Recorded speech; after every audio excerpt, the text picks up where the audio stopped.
everybody. Hi, everybody. Welcome to the Story-Worthy Hour of Power and Story Smash. My name is Christine Blackburn. I'm so excited you guys could tune in tonight. This is going to be a lot of fun. Check it out, you guys. This is our 24th show in a row. 24 shows. What is happening? That's incredible. We've almost gone 6 months. In 2 weeks' time, we will have completed a full 6 months. And then I'm going to take a break for like a week.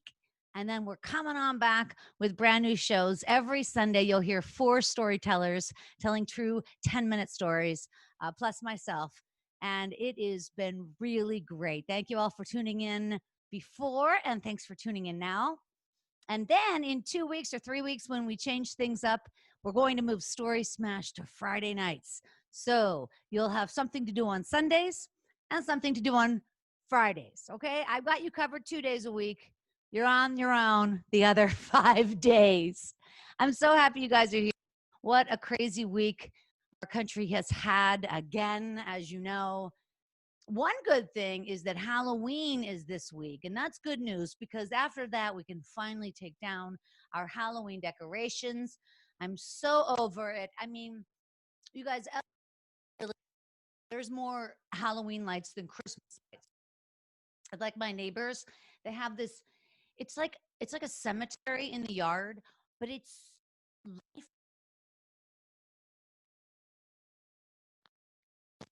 Realize it's actually a real cemetery, and it's set up by the Trump COVID task force. Yeah, that's what Trump is bragging about now, that we have plenty of coffins. That's right. He's proud of it. He says, we have the most fantastic coffins. They're beautiful coffins. These coffins are incredible, and everybody in America can get a coffin. Thank you. That was my Trump impersonation. Thank you. My daughter begged me not to do it, and I said, I'm doing it. Excuse me. All right, Mike Pence, you guys. Mike Pence, he won't quarantine even though 5 of his aides have the coronavirus. 5 people on his team have the virus, and he will not get tested. It reminds me of like summer camp, and that one kid gets pink eye. You know what I mean? And then they say, don't share your towels. But that one kid, he goes around, he wipes his pink eye on everybody's towels, and then the whole camp gets pink eye. But they don't die. That's the difference. You see? Yeah, that's the difference. As you know, the New York Times, you guys, he reported that Trump, he's only paid $750 in federal income tax. You heard that, right? He's only paid $750 over the last 5 years. And I spent more over the last 5 years on cat litter. And I actually did the math on this one. I spend, the bag of cat litter costs $3 a month. Or excuse me, a bag of cat litter costs $3 a bag, right? I change the litter every 6 months. No, I'm kidding.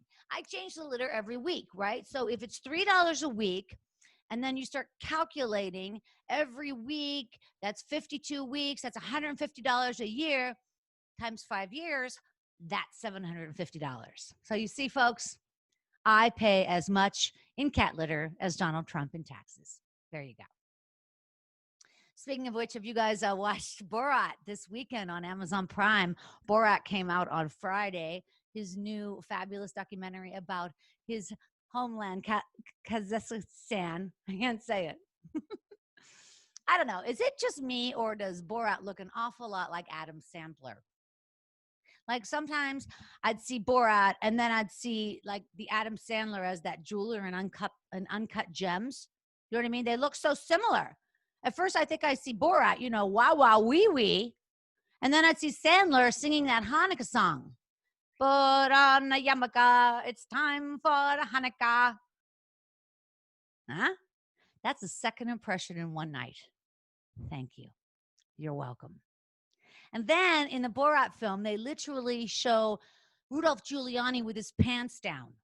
Oh, no, his pants are down. I mean, that's the thing. And I'm not saying that Rudy Giuliani was caught red-handed. You know, even though he was drinking scotch during an interview and touching this reporter's legs and thighs, that wasn't his crime. His crime was wearing blue pants and a gray jacket. He looked a mess. That's the crime. This Rudy Giuliano fellow, he makes $7.8 million a year. And I did the math. That's $650,000 a month and $150,000 a week. And that's his suit? That's the crime, ladies and gentlemen. Giuliani has gone from America's mayor to America's sick uncle that can't dress himself and hits on 20-year-old reporters. Thank you. Thank you. It rained in LA the other day. I don't know if you heard that in the news. It was the first rain since May. And I woke my daughter up in the morning and I'm like, honey, guess what? It rained last night. And she said, fake news. Thanks, Trump. One more thing about myself. I don't know if I told you guys, my boyfriend, he's Jewish. Did I tell you that? Yeah, he is Jewish. I'm not Jewish. He is Jewish. And that makes me a shithead.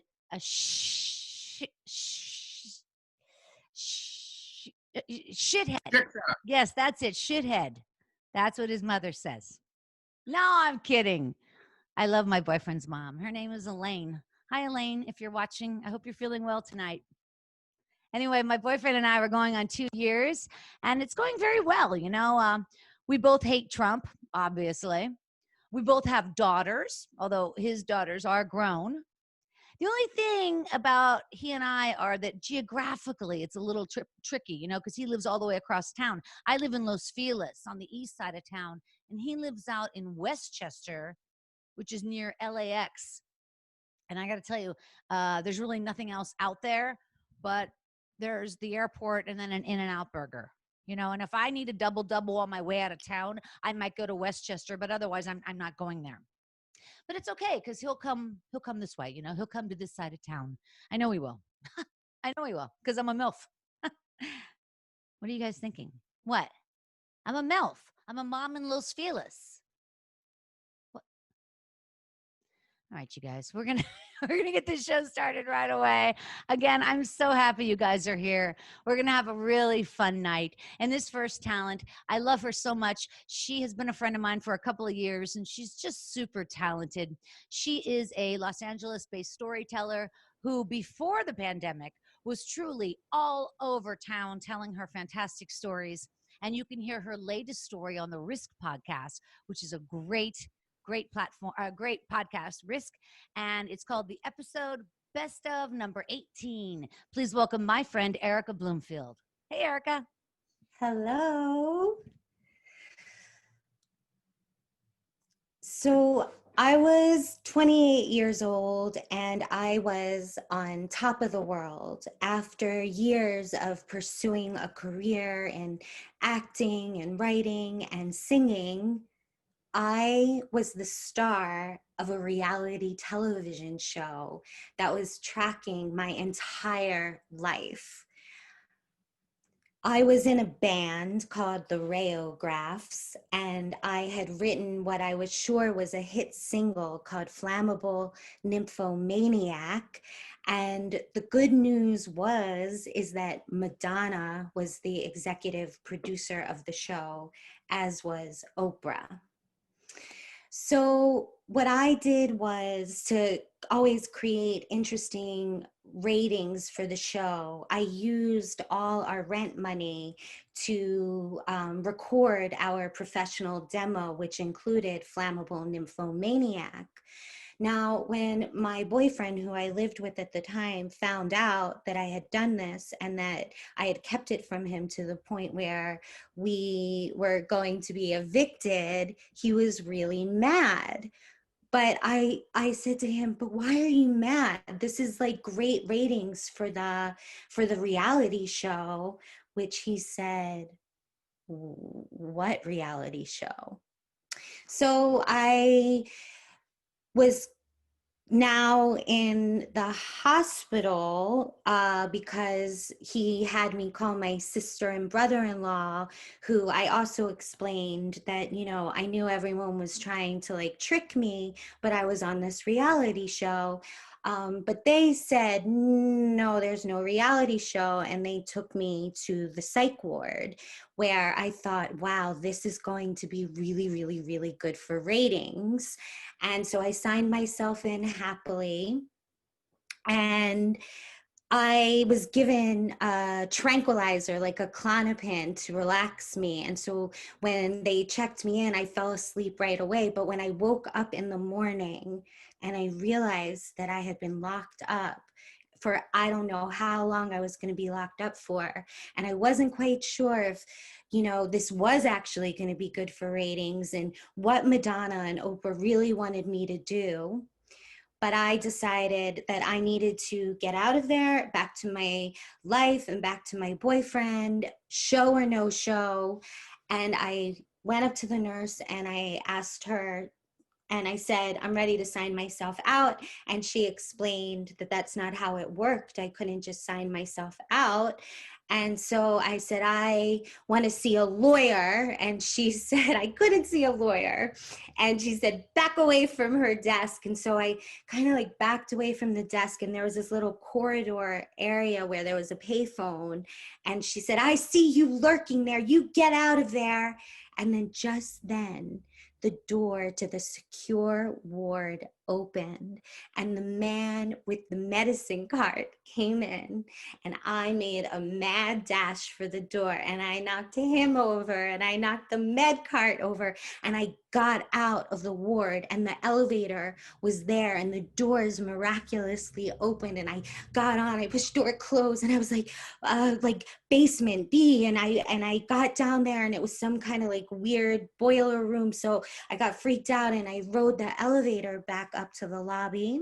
And when I exited the elevator, I saw that one of the orderlies from the ward was talking to the security guard at the exit. And I was all exposed, and I could hear like a code being called, like code blue, code blue. And I was like, oh my God, that's totally like the code they call when like the mental patients escape. And I was standing there and I'm like, this is it. I'm busted. I'm exposed. The orderly's going to see me. But then this family with this man in a wheelchair with his leg up, like with a broken leg, and like a dozen happy face balloons tied to the arm of his wheelchair, and like his family members around him. I ducked in and I was like hiding behind the happy face balloons. And I was thinking, reality show, the ratings are off the roof. I mean, an escaped mental patient. This is great. Madonna and Oprah are going to be so happy. And just as I thought I was going to be out of there, the family turned the other direction and I needed to go straight to the exit. And I was like, ah! But then, just then, the security guard, he bent down and he tied his shoelace. And I made a mad dash and ran out of that hospital. And the fresh air had never felt so good on my face. I made my way back to my sister's house. And when I got there, my sister just shook her head and she said, Erica, if you ever applied the amount of tenacity that it takes to escape a mental hospital to anything worthwhile, you wouldn't be in this situation. And I thought, that's probably true. Thank you.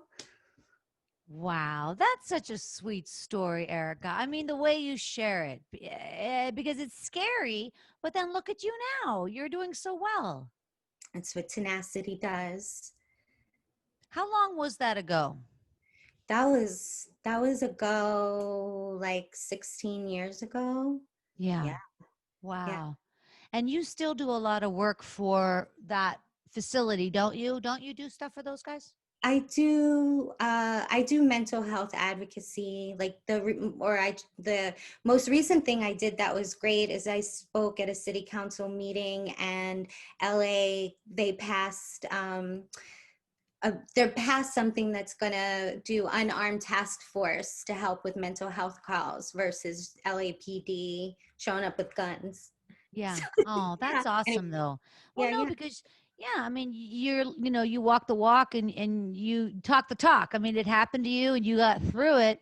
A lot of people don't get through it and you did. So I know I'm so proud of you. And Mm, your stories are always so vivid. You really do a great job. thanks, Christine. Thanks, See you at Erica. the end. And wait till you guys see Erica during Story Smash because she can bring all that energy and all those perfect words. She can bring it all down to a 1 minute story. I swear to God, she's really good at it. She's really good at it. All right, you guys, this next guy coming to the stage, he's an actor and he's a comedian, and he's best known for his commercials and also his lounge act, Velvet Tom. He's a really good singer. You guys are going to love him.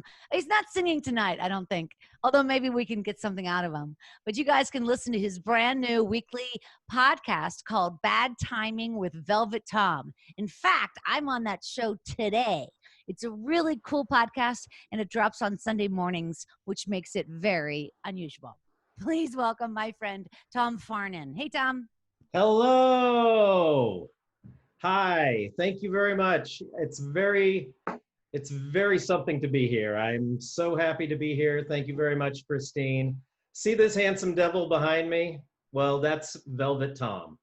He is my alter ego, my buddy love, my lover, loser, legend is exactly what he is. And I'm going to tell you the story of how I became Velvet Tom. How the name Velvet Tom came to be, the origin story. Now, this goes back to the frozen tundra of Chicago, 1998. It was the dead of winter.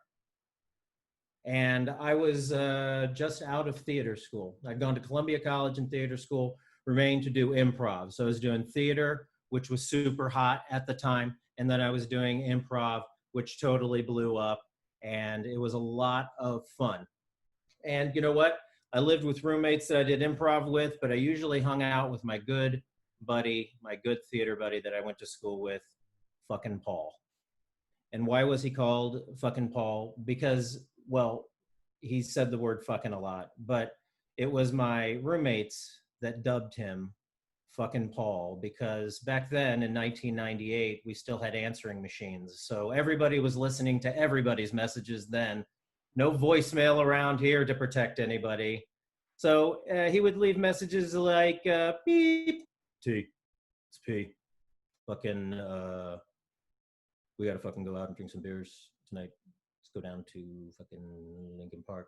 Gamekeepers, fucking two furs on the Miller Lite long necks. Let's fucking do it. Let's drink some beers. Talk to some fucking ladies. Fuck it.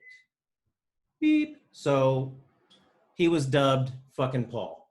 So on this particular night, we were maybe making our way to Gamekeepers, but before that, we needed to make a little stop at a birthday party, a 21st birthday party, a legal drinking age birthday party over in the posh northwest side of Goose Island. Goose Island was where the Goose Island Brewery was, and there were gooses there, or geese. There were geese. Let me correct myself. There were geese. And the brewery was there, and it's for real because all the beer was made there, a little microbrew up next to Wrigley Field.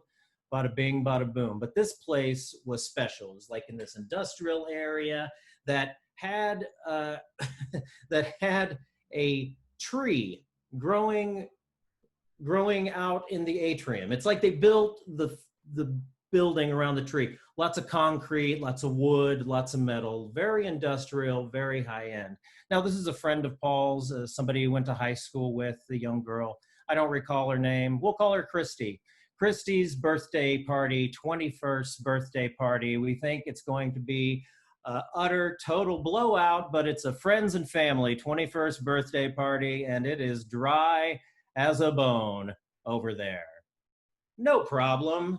we'll just turn on our personalities. We're just out of theater school, so we can have some fun drinking seltzer. I mean, really, look how popular seltzer has become now as a result. So then we're hanging out at this party, and because we're big kids ourselves, there's little kids running around. Like I said, it's family members for Christine's. What did I say? What did I name her? Never mind. So we start becoming friends with the little kids, start teaching them improv games. Because like I said, it did some improv. So we do a little zip, zap, zop with them, and they were really into them. And there was this one particular girl, her name was Lauren. Lauren was a popular name back in the 90s, so we'll just go ahead and call her Lauren. So Lauren, bless her, she pulls me aside, she sits me down, and she says, Tom, because very precocious, already knew my first name. Tom, I want to introduce you to my Beanie Babies. Okay, I'm into it. Beanie Babies were the thing. It was 1998. I think by 1999 they were done though. But so she sits me down. True story. And let me take a step back. I had been thinking about this lounge character for a while, and I had given him some dumb name. I can't even remember what it was, because what was about to be presented to me blew anything else out of the water. So this lounge singer was burgeoning, it was bubbling, it was brewing, and it was happening a little bit here and a little bit there, and some off-loop Chicago theater, who's-he what's-its fundraisers in a tuxedo type of thing. So I had been sort of ruminating on this for a long time. Fucking Paul knew it too. He knew that I had had trouble sort of crystallizing this character that I wanted. So Lauren, with her bundle of Beanie Babies, starts individually handing them to me, naming them as she goes along. This is Leo, this is my lion. Oh, hi, Leo. And I'd say hi to it, put it aside. This is my frog, he's Hopper. Hey, Hopper, what's going on? How you doing? Then she pulls a Black Panther out, and she goes, this, and I would like, let me guess, his name is Midnight. And she goes, no, it's Velvet, Tom. We didn't know to do this back then, but that's what happened. Paul and I looked at each other and said it both at the same time, like we were two slackers in a cheesy 80s comedy. Velvet Tom! And we decided, I patted Lauren on the head and I was like, you have no idea what you just did, Lauren. And 22 years later, she's 28. I don't know what she's doing. I hope she's doing important work. Because what she did was give me the gift of name. My namesake is a Beanie Baby. And so we left that party from posh Goose Island and drove east into Lincoln Park to fucking Gamekeepers, where we fucking had 2 for Miller Lite long necks.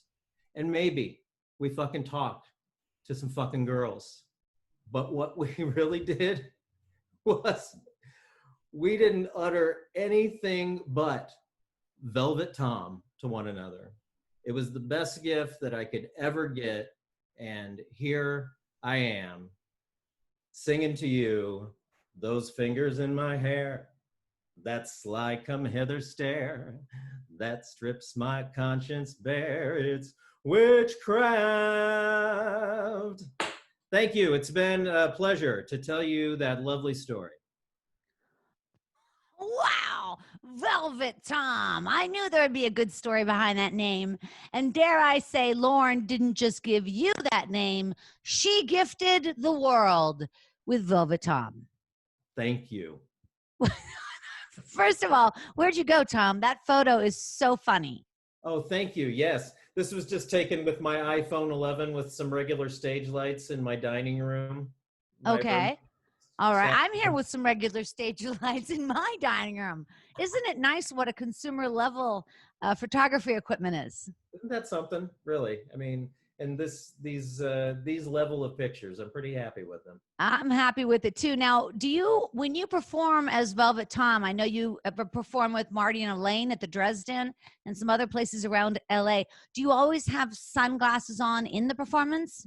Yes, I do, and they're prescription sunglasses so I can see because it's awful dark in a lot of these places. But that's why I got these because these are my indoor Dresden glasses because it is dark AF in there if you've ever been in the Dresden cocktail. I've been there many times. I've been going to the Dresden for 23 years. In fact, I have some information about the Dresden.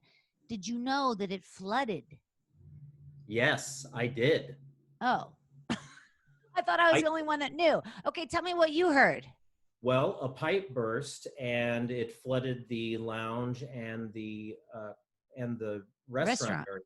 So where the white booths are, the carpet's all up, but they just got new booths in. They just did new woodwork, so they're putting it all together. You can go to their Dresden Instagram and look at update pictures. They've been pretty candid about the remodel that they've been doing. Well, I look forward to them opening again. And of course, I look forward to seeing you performing with Marty and Elaine because that is a great evening. It Thank is you, a wonderful Tom. evening. Thank you, Christine. Oh, I'm so glad you came on. This was fun. And stick around, of course, for Story Smash. You're going to be really good. Hey, did I mention that we've got Judge Madeline Smithberg on the show tonight? Madeline was the co-creator of The Daily Show with Jon Stewart. And honestly, this woman, Madeline Smithberg, she is responsible for finding the following talents: Stephen Colbert, Steve Carell, Mo Rocca, um, it's at the tip of my tongue. Rob Corddry. Anyway, truly, Madeline is an amazing lady, an amazing woman, and she's coming on to judge Story Smash in just about 30 minutes.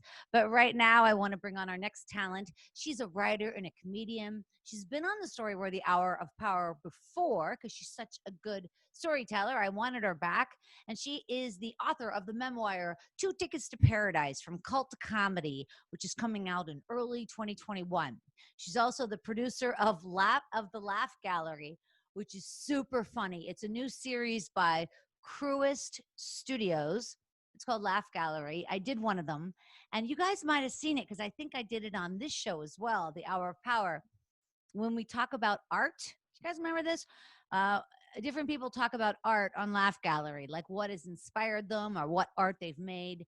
And remember, I did that little bit about my love of Van Goghs. Well, I did it on Laugh Gallery too, so you guys can find it if you want to look it up. It's super funny.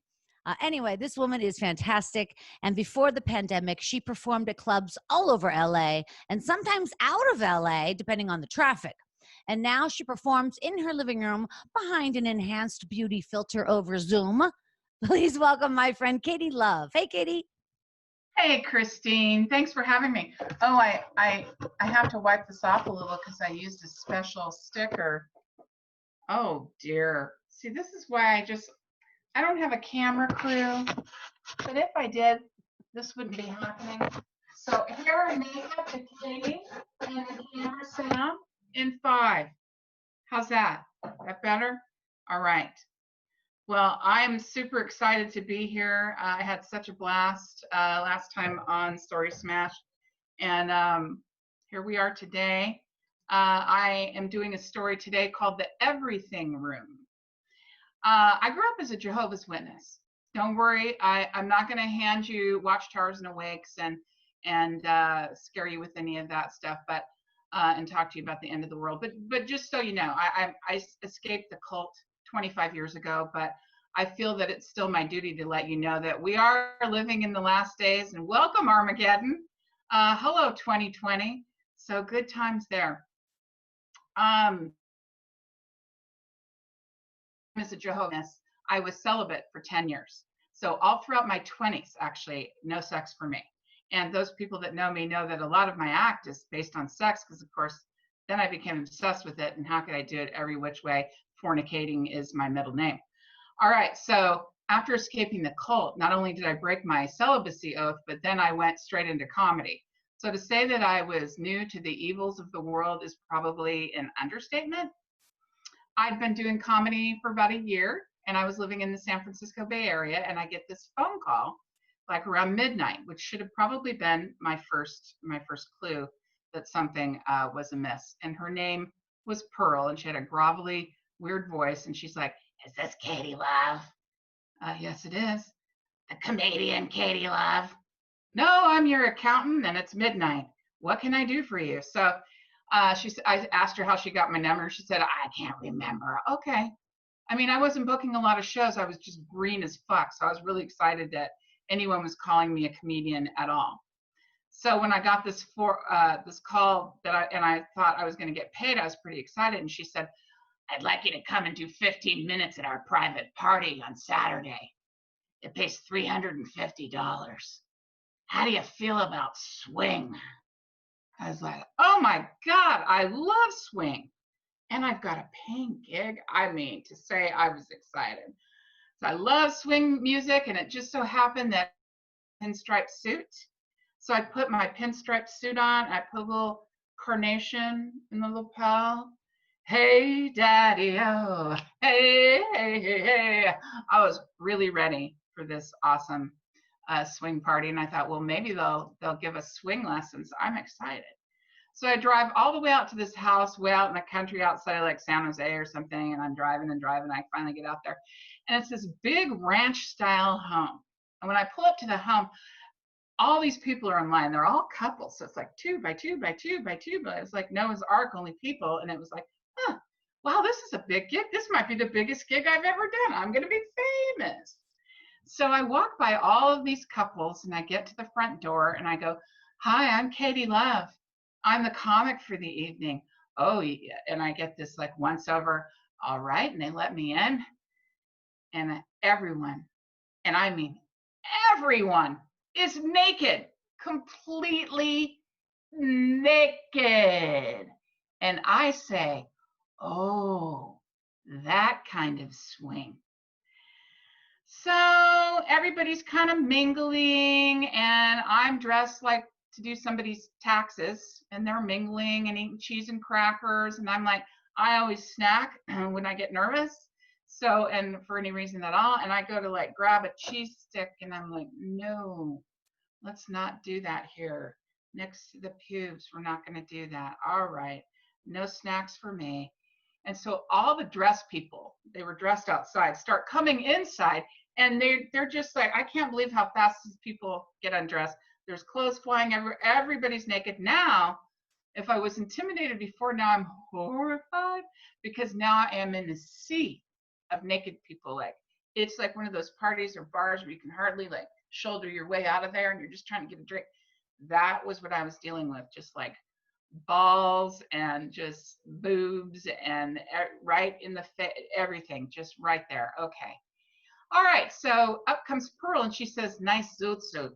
Subtle humor. I like it. You can perform naked if you want to." And I was like, "That's okay, Pearl. I'm all right. You know, I like it. I like that subtle joke. That's nice. Zoot suit. Yeah. Okay, swing." All right. So she leads me to the stage, which is basically just a 1-inch platform above the bush, basically. Just picture bush and then just 1 inch above that. And behind me are several television screens running. So they've got a comedian, and then they've got, that's not enough entertainment, because who knows, I might suck, pun not intended. And so there's all these porns running in the background. Okay. Now, have I mentioned that when I first heard of this gig, I had been doing a lot of, genitalia humor, we'll say, a lot of dick jokes. And I thought to myself, you know what? A young lady should perhaps write something Elizabethan, or something about the brain or music. And so I wrote all of these jokes that were super cerebral and what I thought were pretty smart and funny. And I had all this new material I was going to do, and kind of left the dick joke notebook back behind at the house. And now I'm standing in front of these people, and I'm like, I better pull out every dick joke I know, which is basically what I was doing. And then I had a little time to mingle before the show, and so I go and I find a bathroom Now, all of these bathrooms were occupied. And when I say occupied, I mean people were fucking in every single bathroom. There's like 3 bathrooms. Until Pearl was like, get out of the bathroom. This is the color performer. And so I want to just tell you that there are muscles back here that when you are in a crisis, you could literally levitate over a toilet. I did not know I don't even know if my feet were on the ground. All of this was working, and I just felt pretty athletic in that moment, and I still feel pretty proud of that. So I decided to stay in the bathroom until Pearl introduces me because I'm really freaked out, okay? Ex-Jehovah's Witness at an orgy. And I'm in there, I'm hearing all these sounds that I may still not be able to get quite out of my head. And I hear Pearl, Katie Love, the comedian, is here. Come to the main room. Comedy in the main room. And suddenly all the slithering and all the clapping, licking, smacking, whatever, reaching halt. And then all I hear is like this shuffling sound of like this herd of naked people moving from these different rooms into the main room for comedy. And I was just standing there going, oh my God, are you kidding me?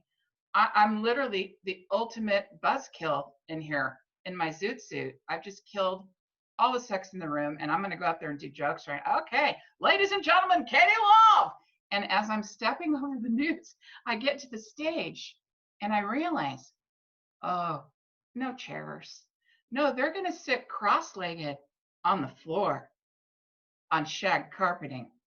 Now, I think it's safe to say that I qualify just for the amount of various junk that I have seen, that I'm probably qualified to be an OBGYN or give you some kind of exam, maybe a prostate exam in the mix. I don't know, in case the comedy doesn't work out, I do feel qualified to do that. So I get up there, I do my show. I remember getting laughs, but of course, I'm not sure if it was due to the porn or if my dick jokes were actually working, and it was just a big kind of like just a fog of genitalia, basically. So after the show, I just want to get my money and get the fuck out because I'm pretty traumatized at this point. And I'm thinking, hey, maybe I should go back to the cult. I haven't been away that long. Maybe they'll still let me back in, even though I am a certified fornicator at the time and now. So I'm looking for Pearl, and Pearl's nowhere to be found. I'm starting to panic. And this guy comes up to me and he's asked me if I want a tour of the place. And I go, a tour? And I think, when's the next time you're going to get a tour of an orgy, Sodom and Gomorrah situation? So I say, why, certainly. And it's this 5-bedroom house with all these bedrooms to the side of it. It's like old Brady house, kind of like a ranch style, and like the long hallway and the rooms off to the side. And each room was set up for something different. So there was and he was like narrating it as we go down the hallway. So he's like, this is the twins' room. And there was a set, I'm still traumatized. There was a set of twins fucking another set of twins on twins. And I don't know, there's probably a professional name on that, twin for that, twins on twins. And then there was the menage a trois room, and he goes, this is the menage a trois room, but no one ever keeps it to 3. And there was like a bunch of people doing whatever in there, and it's just surprise after surprise. And then there was this one room where they had like chocolate. They were feeding each other chocolate while they were fucking, which I actually implemented into my own sex life. And I have to tell you, it's a good time. If you like, Christmas candy, seeds, whatever, it all works. And get cheap chocolate. I'm not going to go off on that branch. I need to stay focused, and that is something that draws my focus. Anyway, and so when you get back to the back room, okay, the room at the back, he says, now when you get back here, you have to make a decision. Do you want to be a performer or do you want to be a voyeur? And I was like, what am I performing? And he said, you'll know when you get back there. But the one thing you cannot do is you cannot speak and you cannot laugh. You have to be very quiet no matter what you're doing.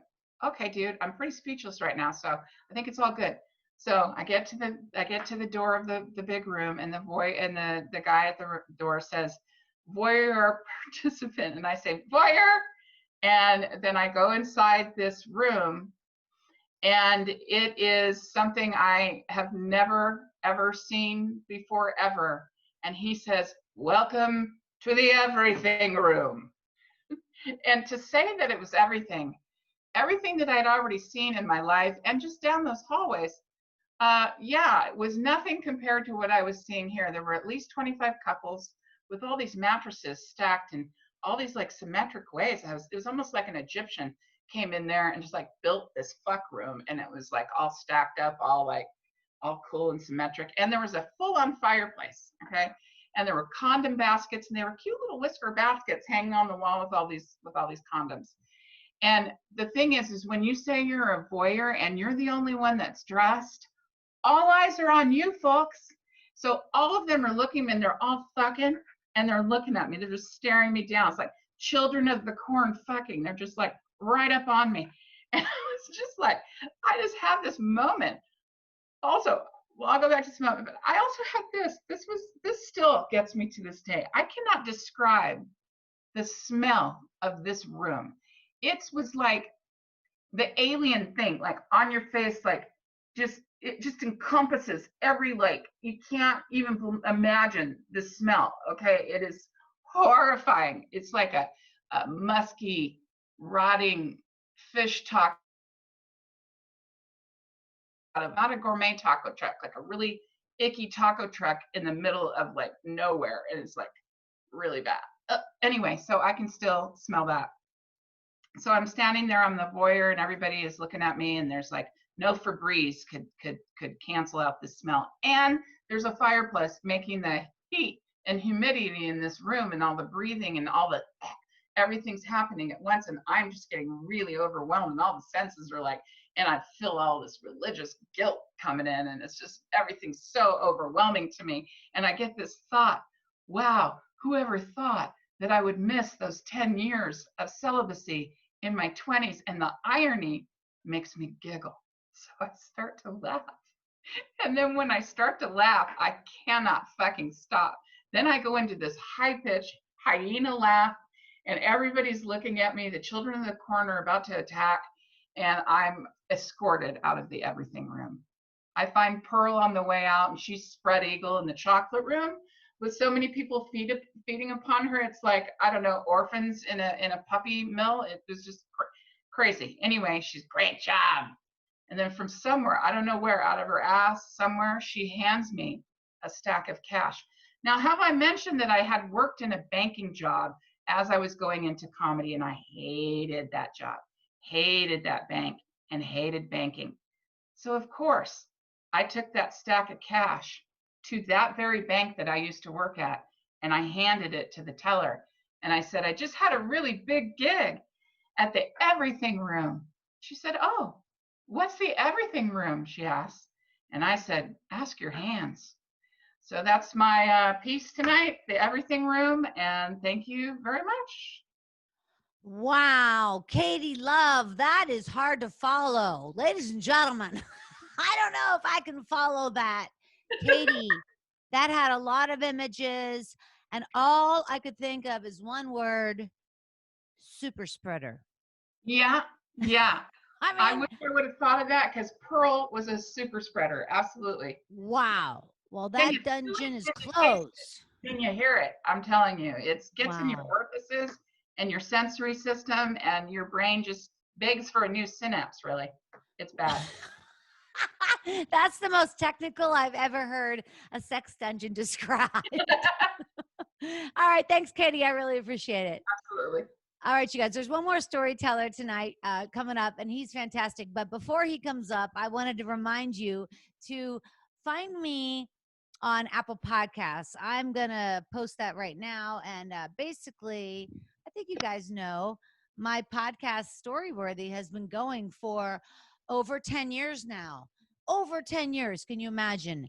And with that kind of longevity, some of the things I do with that is I talk at a lot of different podcasting conventions and podcasting seminars, just different things where they need people who know podcasting to talk. And so this week I'm doing a big talk for a couple thousand people virtually, of course. And it is on a decade of podcasting because, like I said, I've been doing it for just over 10 years. I think you can see there that this week I have Adam Ferreira on. He's a fantastic comedian. But anyway, so for my talk this week, they asked me if I would give a presentation, and of course I will. And one of the things I want to share with everybody is some of the best stories I've heard over the years. So I thought our time is a little short now. We're almost at 7 o'clock, and I definitely want you to see Jason Stuart. But I thought I'd share my screen with you guys real quick and show you guys the first two stories that I intend to share this week at Podcast Movement, this huge convention. So I will go ahead and I will share my screen. And I want you guys just to listen to two guests, comedian Bobcat Goldthwait and also comedian Esther Koo. All right, let's do it. Hold on. Okay, hang on. Gotta podcast that. Gotta take that away. Gotta mess up with that, and that's not working. Stop the share. Okay, I'm back. Hey, how's everybody doing? Okay, let's try that share again. Come on, ladies and gentlemen. Share that computer sound. Let's make it happen. Here we go, folks. Let's watch this. It's kind of funny. Hi, this is Bobcat Goldthwait. You're listening to Storyworthy. I performed at the Gathering of the Juggalos, and for those people who don't know what the Gathering of the Juggalos is, Insane Clown Posse is a music festival, and I'm using the term music really loosely, and it's really sketchy. I've performed, I toured as an opening act for Nirvana. I've done gigs. I performed for, I was the opening act for Nirvana. Comics will often go, oh, talk about heckling. I was hit with a teenager.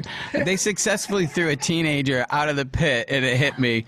I'd have M80s going by, blowing off around my head and stuff. Still not as sketchy as the Juggalos, because there's no security, there's no lights. It's just kind of like, it's like Mad Max. There's just fires and people selling bath salts, people taking bath salts, and I'm making a general sweeping statement here, but most of the Juggalos are morbidly obese, and they wear clown makeup. It's a incest survivors convention. It's like, no one's gonna molest me, I'm a scary clown. So again, if you haven't been exposed to the Gathering of Juggalos, Google Tila Tequila Gathering of the Juggalos, because when she was performing, the Juggalos like to spray Faygo Cola on each other and on the acts, and they ran out of Faygo Cola to spray on Tila Tequila, so they knocked over the outhouses and they just grabbed human poo.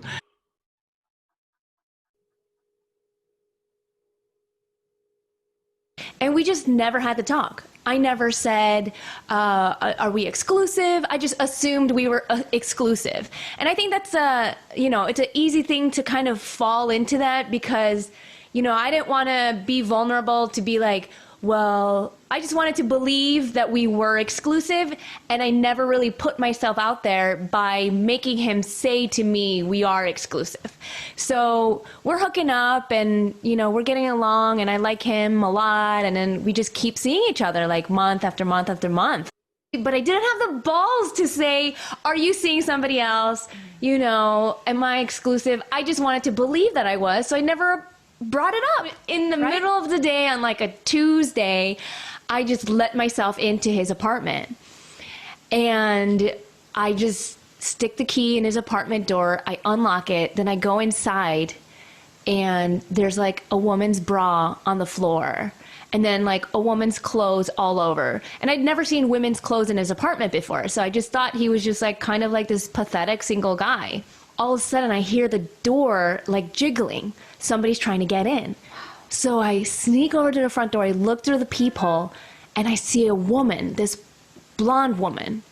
So then I call him and I say, hey, I broke into your apartment, but now somebody else is trying to break into your apartment. And he was like, you're so funny, ha ha ha ha. And I literally said to him 5 times, I am not kidding. I broke into your apartment, and he just thought there's no way. How could I break into his apartment? What am I going to go through the fire escape? It's on the 3rd floor, And his apartment's secured. There's locks. So he's like, you're so funny. I'm like, I'm not fucking kidding. I'm in your bathroom, and there's this blonde woman trying to break into your apartment now. You got to help me. And he goes, you really did it. I go, what? He goes, that's my wife. Oh man, That is a good story from Esther Koo. Anyway, you guys, if you haven't already, please subscribe for free to my show. You can subscribe at Apple Podcasts, but also Spotify. I want all the episodes there, but I am the last 10 years, and so I'm anxious to speak this week at podcast. And I'm sharing with those guys 3 more stories. But thanks for listening to those ones. I really appreciate it. And people are pouring in for Story Smash. Oh man, we can't wait. But until Story Smash begins, let's bring in the last storyteller. Now, this guy, he is a very prolific character actor who has had a major role in the film The Birth of a Nation. Wait, now my Siri is talking to me. What's happening? Okay, cut, edit, back up. All right, you guys, the last storyteller tonight is a very prolific character actor who had a major role in the film The Birth of a Nation, starring Armie Hammer, and he also stars in the indie drama Hank. Now, you've seen this guy on television in shows like Goliath, Love, which is a Judd Apatow picture, Sleep Picture. That's what the kids say. You know, a picture. Love, Sleepy Hollow, Entourage, The Closer, It's Always Sunny in Philadelphia, House, Everybody Hates Chris, Will and Grace, Charmed, and as Dr. Thomas on My Wife and Kids. He also has his own comedy special album called Making It to the Middle, and he has an autobiography, which is really, really funny. He just wrote it, and it came out last year. It's called Shut Up, I'm Talking. Please welcome my friend Jason Stuart. Jason. Hey, thank you so much, Christine. So my story is called The Last Train to Heterosexuality Stops Here. So, and don't get me wrong, I love straight people. I have 2 that clean my house. One of them stole something, we're not going to say anything. And if it weren't for you people, we wouldn't be here, right? You guys are game makers. You're popping us out like little Pop-Tarts. Ooh, this one has frosting. Oh, God. I knew I wasn't straight in the summer of 1971, coming home from West Side Jewish Center camp. Michael Jackson, before all the drama, was playing I'll Be There on my transistor radio. And all the kids were pairing up, and I realized that I'm not going to be one of them. This started my career in heterosexuality. It became my job to find a wife, or at the very least, just a girlfriend. Now, my first real girlfriend was a gal named Lisa Beanie. I was 16, and I was driving in my 1968 Camaro. It was rust covered, and I was going to Westwood to see a movie with my friend Bobby Chernovsky. And he had this really layered hair, which was very important to him. So we're driving in my car, and we're going to go see A Star Is Born. Yes, with Barbra Streisand. Gay! So continuing my quest to be a heterosexual, I see this girl, and she's sitting on a bus stop, and she's wearing this long maxi dress with a buste in the middle, and with this curly reddish perm and the sweetest smile. And I put on my best Burt Reynolds look, you know, and I was determined to find a girlfriend. So when we stopped at the red light, we thought, oh my God, this is what's the heterosexual thing to do, would be to pick her up. So I flirted with her a bit because I was in the passenger seat, and I asked her to get in the car. Well, it was the 70s.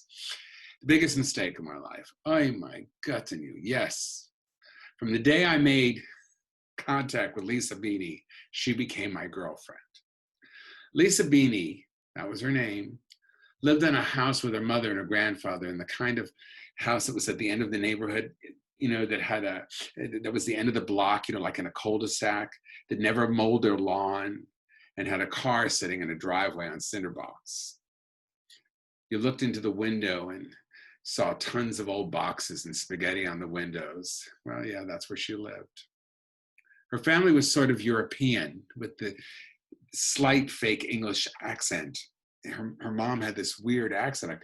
I could never figure out where she was from, and she never gave me a straight answer. And she'd always say things like, Lisa, come and tell Jason to come into the house and have some tea. And then Lisa would yell, Mother, I don't want him in the house. I can't have him in the house. She didn't want me in the house. She was embarrassed.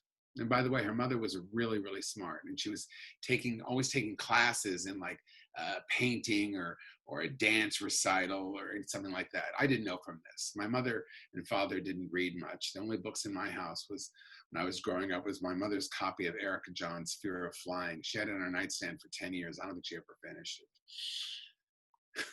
But Lisa was smart, a diva, and a real character. She was a girl. She liked me. And that was my only requirement. She was crazy. I mean, with a big Z. But I finally had a girlfriend to bring to my family functions, and I was so happy. I thought I'd been cured, you know. So I began bringing her along to all these family holidays and family events, and I really tried hard not to let her speak. I mean, because she was very, very liberal. Lisa was just, and also almost close to being a socialist at that time, which was really, really daring. And she wanted to be a doctor. And my parents never really liked her. They were happy I was dating and she was a girl, but they never really liked her. And then, yes, we had sex. She was the only woman that I ever had sex with. And I had sex with, I think, 6 women. And I still don't understand why, but it was very complicated. She was the only woman I was able to actually, how can I say this, perform with. And for some strange reason, she made me feel like I was a straight man and that I could take care of her. And that was the beginning of me being a daddy, because I'm a daddy and I do have candy. You see, I think something terrible happened to her. And I could never figure out what it was. It was all very convoluted and sad. And she always said she didn't want to talk about it. But I'm sure it involved why there was spaghetti on the wall of her house, and it was on the window, and you can see it when you drove up, and she never cleaned it up. But Lisa Beanie and I dated on and off for almost 5 years. She'd always ask me if I was gay, and I would always tell her that I wasn't. I just couldn't handle telling her the truth because I hadn't really told the truth to myself yet. So I began my career living as an actor on my own, still dating Lisa Beanie on and off. And I need to make some money. So I saw an ad in Variety they were asking for contestants for the hottest game show on TV at the time, which was called The Dating Game. And I was still with Lisa Beanie and things were not going great. But I knew I could make union scale if I did the show, and I needed the money. So I did it. I got on the show, and the lady would ask 3 questions to the eligible bachelors. Like, if you were a fruit, what fruit would you be? Or things like that. It was my first time on TV. I was a 19-year-old boy. I was so excited, looking so fabulous and cute with my layered hair parted down the middle and, you know, layered. That's when I had hair. And my nice body. And I still thought I was fat. Oh, God, I wish I was that weight again. Oh, my God. I was certainly not present at all. And I was just completely nuts. I was so nervous. So the lady asked her questions on these 3x5 cards that said The Dating Game on the back. And the guys would answer the questions. And I answered with my pre-answered responses. I'm not kidding. That had nothing to do with the questions. And I was so insecure and so crazy and so beaten down from being bullied as a kid in the 70s that I was very funny to the audience because I seemed out of my mind. But it was so bizarre. And it was so insane. And when I saw the show later and I watched it, I thought, oh, who is this sad kid? But the cool thing was, I won. I actually won the date. I think it was because I was just the loudest and the audience was screaming and the girl didn't know which one to pick. And the lady who picked me was also an actress, needed to make some cash and had a boyfriend who didn't want to go on a date with this crazy person like me. So I had an extra ticket for 5 fun-filled, jam-packed days in Mexico City. This was the perfect opportunity to save my dying heterosexual relationship with Lisa Beanie. So I asked her to come with me, and she said yes. Second biggest mistake of my life. So we went to this crazy, insane trip to Mexico City.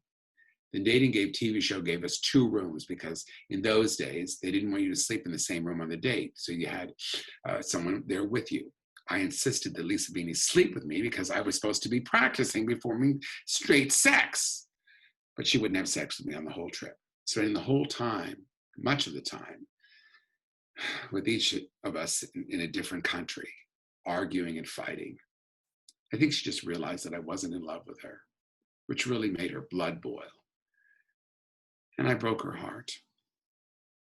Later that afternoon, while we were, after one of our crazy fights. Later that afternoon, we were taking a walk down the hallway to go to, in the hotel. And we were going to some museum or something. And Lisa screamed really loud, "You're so insensitive." And at that moment, I admitted to myself, you know, that I really was. I suddenly realized it was over. I'd never be straight. So this day we did find ourselves in this beautiful Mexican museum with these 500-year-old paintings that Lisa had arranged for us. So as we were looking at all these paintings, I noticed these two handsome Latin boys, one who looked just like Isai Morales in La Bamba.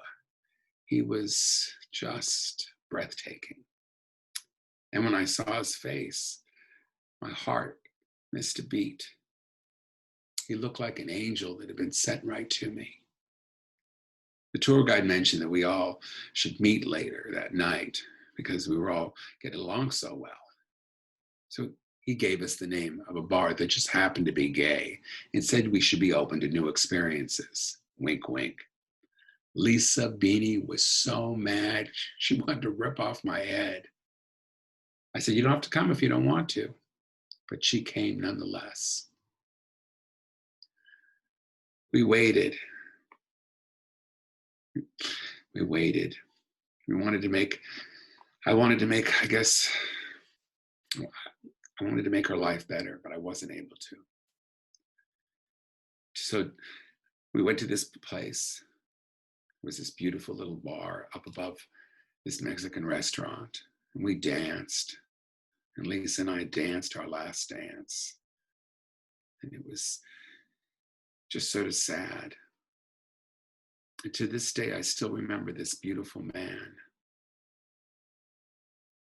And when I saw him, I had this rush of feelings wash over me. It was so incredibly real and felt so right. The attraction was so strong. Even now, I get goosebumps thinking about it. I never had that feeling before. It felt so pure and so simple. I don't remember his name. I don't remember anything I said or he said, but I do remember that he was what I wanted. And when we planned to meet at that bar, we waited and waited and waited for him. And he never came. He never showed up. And that day in Mexico City, in a country where I didn't speak the language, I knew I was gay. When we got back to the good old USA, I dropped her off at her house in my 1968 Camaro, the same one that picked her up. We never spoke again. And I'm still looking for my Isai Morales. In case you're wondering, I'm single again. Thank you. Whoa. Oh my gosh. Jason Stuart, first of all, really a fantastic story. Dude, you do it all, man, truly, because you're like an actor and a comedian, and you just do so many things well. But I got to tell you, I hear this and my heart just breaks for Lisa. Oh, yeah. Well, you know, it was probably, I think it was 1981. Yeah. It was such a different time. It was almost 40 years ago. And they were just, being gay was like being marked, you know, a killer. I remember when I was actually, I think I was 12 and I looked into the World Book Encyclopedia and I opened it up and I looked at the word homosexual and it said mentally ill. Oh Close my that God. So, you know, Wow. I never really, there was no one to talk to about it. Right. So what I'm lucky is I'm glad that I was so young and I never married her, had children or did anything like that. Yeah, because that happens a lot as well. Oh, so much. I was 21 when we broke up. Yeah, it's just a tragic situation for everybody, but it's also kind of like one of those young love things, you know, like everybody has to go through these phases. I don't know, man. It was really sad time. Yeah, It is sad. That's It is life. sad. And it's so scary because when I hear about everything that's going on in the country now, I think to myself, wow, you know, we could go back to this kind of stuff where kids hate themselves and want to ruin some girl's life, you know, and some people have done that. Some young girls falls in love with you and you ruin their life, or you have children and everything gets real complicated and crazy. Yeah. Yeah. And now you think, oh, we've moved past all of this in the last 40 or 50 years. But And have now, we? well, that's what I'm afraid about. That's what I'm afraid. So everybody, please vote blue. Yeah, no kidding. Mr. Joe Okay, Biden. but let's end on a more uplifting note. Yes. You Well, are that is fabulous. uplifting when he wins. That's it. Thank you so much, Jason. And listen, you guys, Story Smash is going to start in about 3 minutes, so stick around. Madeline Smithberg will be here judging, as well as Jason Stuart. And Jason's actually going to entertain you guys while I change my dining room into a game show studio. But meantime, you guys, please, wherever you are, even if you're in bed, put your hands together for the beautiful and talented Erica Blumfield and the very suave Tom Farnan, Velvet Tom. There he is. And of course, Katie Tom. Love. All right, Katie. All right, you guys, one more time on behalf of the very talented Erica Blumfield, the talented Tom Farnan, Velvet Tom, and of course, Katie Love, and the very talented Jason Stuart. My name is Christine Blackburn. Good night. I place my own bets and I make